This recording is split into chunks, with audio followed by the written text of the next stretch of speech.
and welcome to the Reunion Roadmap Midrash. This is Barry Phillips, an elder with B'nai Joseph, along with my friend and fellow elder from Florida, David Jones. David, I hope you're having a good day and that things are well with you and your family. It's a beautiful rainy day here in Florida. Hey, there you go. David, we are post-spring feast at the time. And we are looking forward to the coming of the fall feast. Sometimes we can't hardly celebrate Pesach or Passover for thinking about Sukkot. And,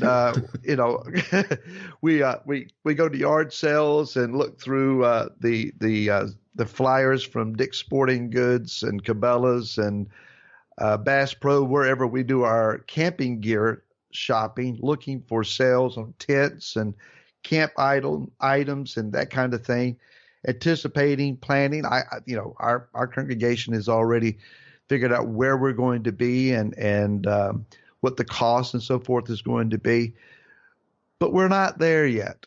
And even when we get to the spring feast, we have Yom Teruah, the Feast of Trumpets, and Yom Kippur, a day of fasting and atonement, before we can celebrate Sukkot.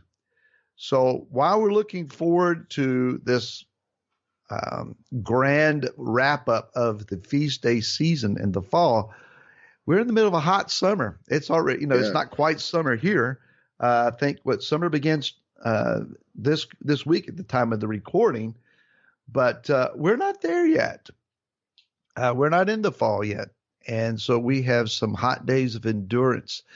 So Shavuot was in recent memory, and we had this excited waving of challah and dancing and celebration.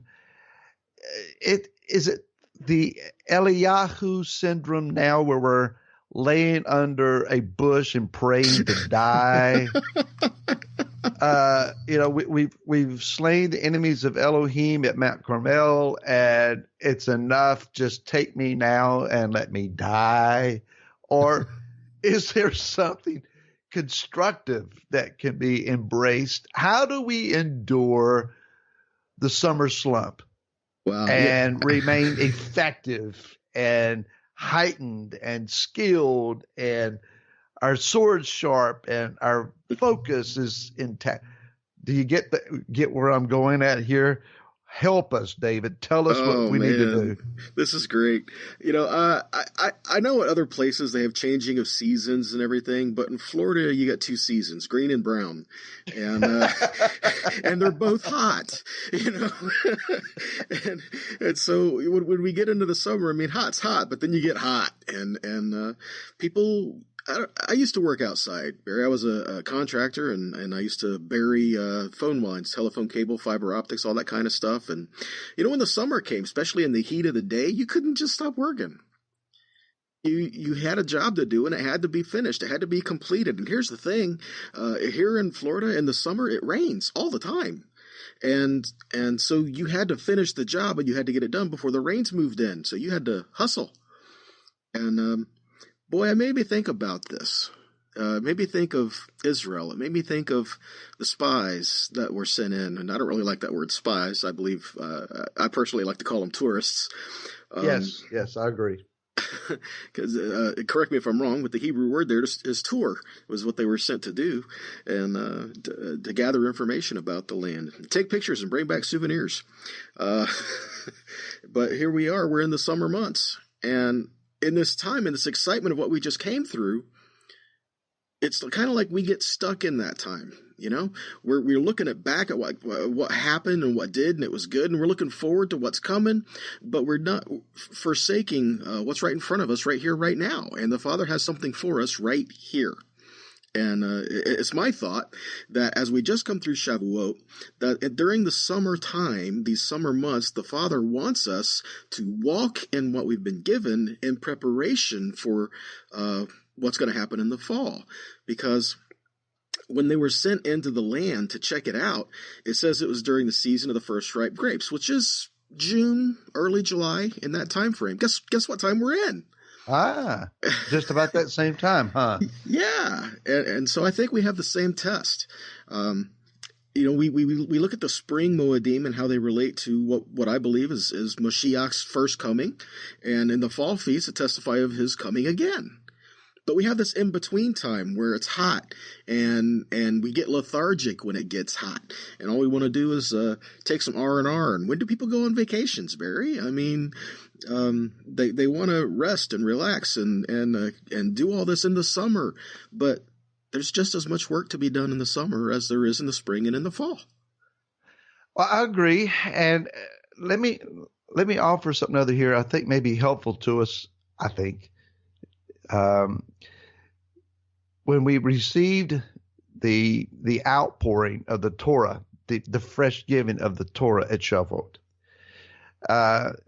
we go back to Exodus, Shemot chapter 19 and 20, and we read those details, and we understand that the Torah needs to be freshly written on our heart, not just a stale document that the ink or the engraving has began to weather away.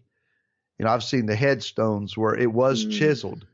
There was a definite something chiseled into the stone, but time and endurance and exposure to testing of the elements has worn that down to where it's no longer fresh. We need that fresh chiseling of the Torah into our heart.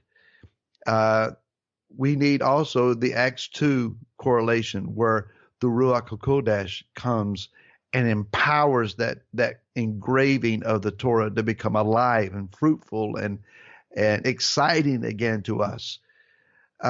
Learning to walk in the Spirit is not to walk away from the effect of the Torah. It is to bring the Torah, as Yeshua described in Matthew 5, to its highest level.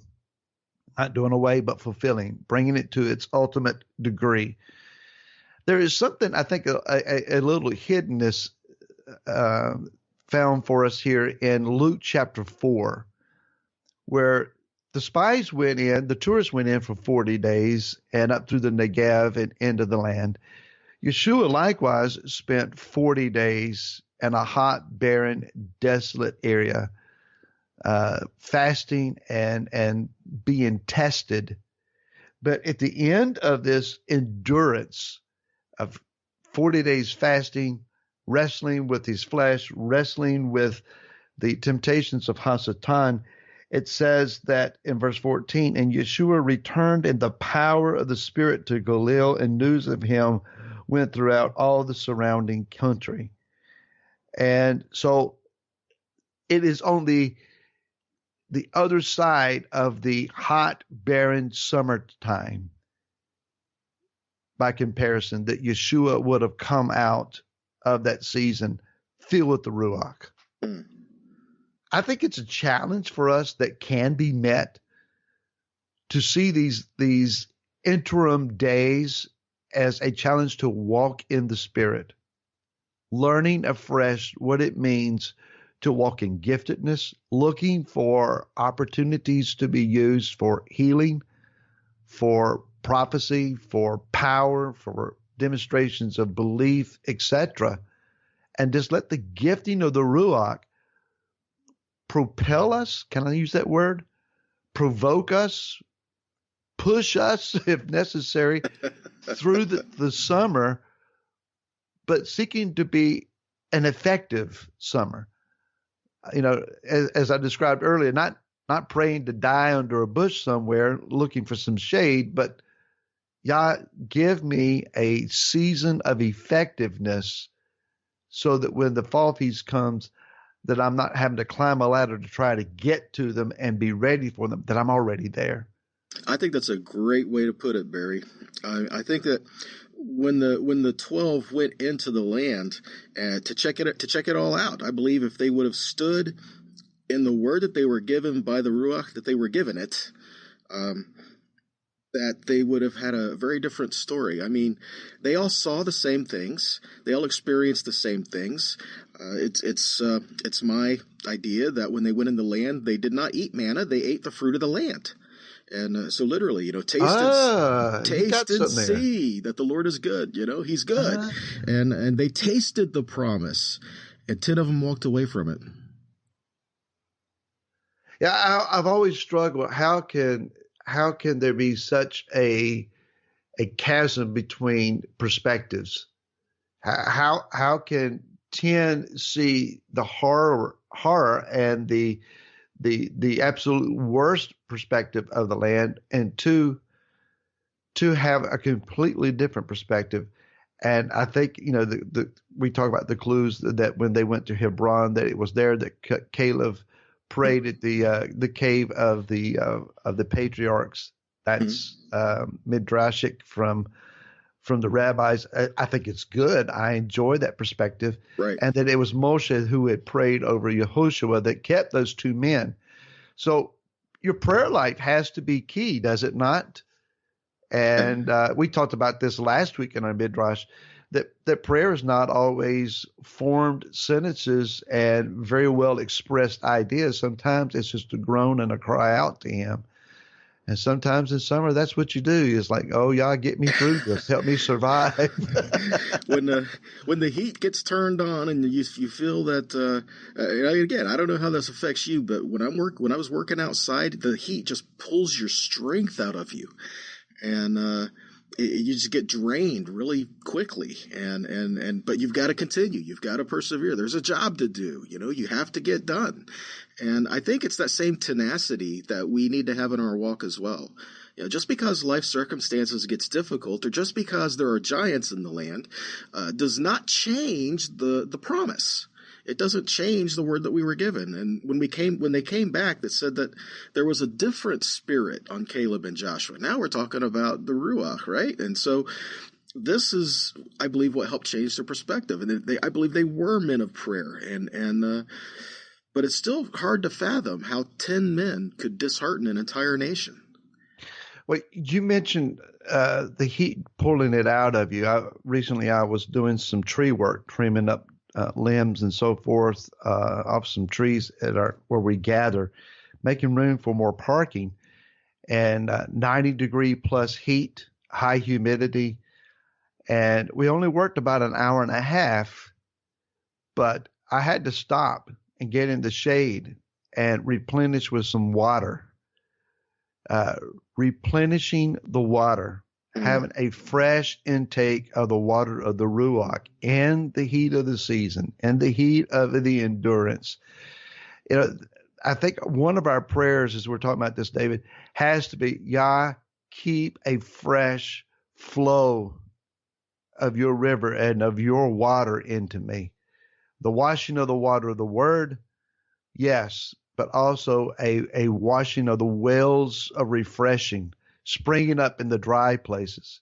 We see the barren desert terrain of the Middle East in some parts. That's going to be a part of the coming kingdom. And we think, well, who's going to live in the desert sand? There's water under there. Hey, Barry, those waters are going to break for us. Do you think that prayer, in essence, could be an oasis in comparison? Yeah, I mean, it can lead us to that. I mean, prayer, you pray today doesn't all mean that it's fixed tomorrow.